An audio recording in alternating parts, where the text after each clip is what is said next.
Get a load of this guy. He seems to think he can get people to not like me. I have a PhD, been married 3 times, and I mean, look at me and my monkey. Obviously I'm the best, but let's have a listen to what this guy... Hey, excuse me, Ross. This is my video. Just go, let's put you back over here. Okay, just sit there. You can watch the rest of the video play out. Okay, but we'll come back to you at the end, maybe, if I remember.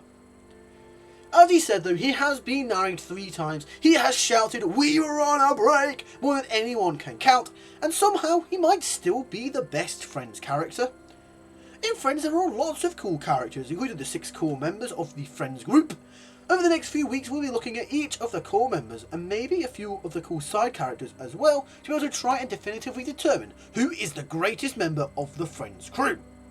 Welcome to Popcorn Programming, and we'll begin our look at these battles starting with the Rossatron. Pop pop! So we'll begin with why Ross is the best character in Friends. Number 1 is that he's the funniest in a physical comedy sort of way.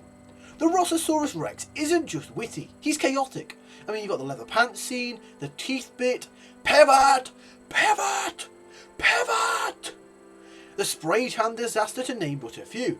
His humour is visual, unpredictable, and quite often meme-worthy, which gives him range beyond just simple one-liners. Reason number 2 is he arguably has the most character development throughout the show. Ross actually changes quite a bit over the course of the 10 seasons of the show. He starts the show as a heartbroken academic who is divorced from a pregnant lesbian, although I actually think Carol is bisexual, but the show says lesbian. However, over the course of the 10 seasons on the show, he grows and develops to become more confident, more social, and more emotionally open. Compare that to the others who stay relatively static, or maybe even go a little bit backwards. Ross feels like a real journey. Reason number 3 is that he often carries the emotional weight of the show. A lot of the real emotion in the show involves Ross, whether it be his love for Rachel, the divorces he goes through during the show, or his struggles with jealousy and insecurity. Ross gives the show its heart, not just its humour. Brings us quite nicely on to reason number 4 actually, which is he often drives the biggest storylines. As I said, this does link to the point that we just made, but think about it.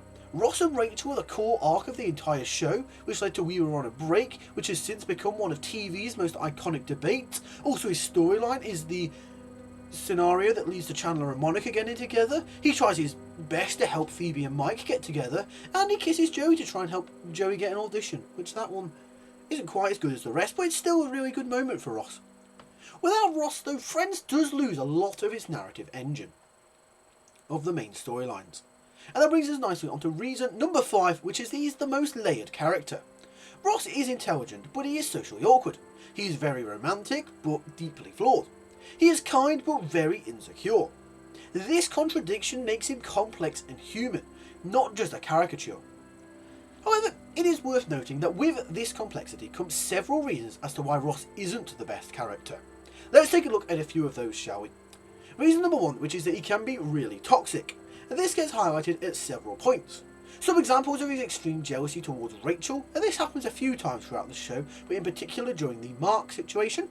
He does demonstrate some controlling tendencies throughout, and he does have some emotional immaturity during his relationships. Due to these reasons, a lot of fans often find him hard to root for. Reason number 2 is that he makes mistakes and repeats those mistakes constantly. Despite him being the academic, brainy character, Ross often doesn't learn from the biggest mistakes, which is why he has multiple divorces, demonstrates the same jealousy patterns throughout, and has the same insecurity loops on repeat. That can often lead to a feeling he's stuck in a cycle, rather than growing, just bouncing from divorce to divorce. Reason number 3 is he's generally less likeable than the other characters. Of course, this is subjective, but comparing to Chandler's humour, Joey's charm, or Phoebe's uniqueness, then Ross often comes across as whiny or self-centred, highlighted more by the extreme contrast with the other characters. Number 4 is that he's not the most consistent source of comedy. Whilst he does have his iconic moments such as Pivot or his sandwich, others tend to deliver far more reliably. Whether it's Chandler and his constant jokes and sarcasm, or Joey with his simple, lovable humour, Ross can come across as far more hit or miss depending on the episode. And the reason number 5 is that his flaws often outweigh his strengths. Some viewers feel that his behaviour in relationships overshadows the good traits he does demonstrate. His nice guy persona doesn't always match up with his actions, which can create a very large disconnect with viewers that turns people against him. People often say that the only time they feel sorry for Ross or like him at all is during the episode when nobody is ready, which I feel is a little harsh, but it is impossible to say that Ross is consistently the best character in Friends. Maybe he isn't the funniest, maybe he's not the most likeable, but without him though, Friends just isn't the same show, and sometimes being one of the most important characters is better than being the fan favourite. So, is Ross Geller actually the best character in Friends, or just the most important? I've made my case, now it's your turn.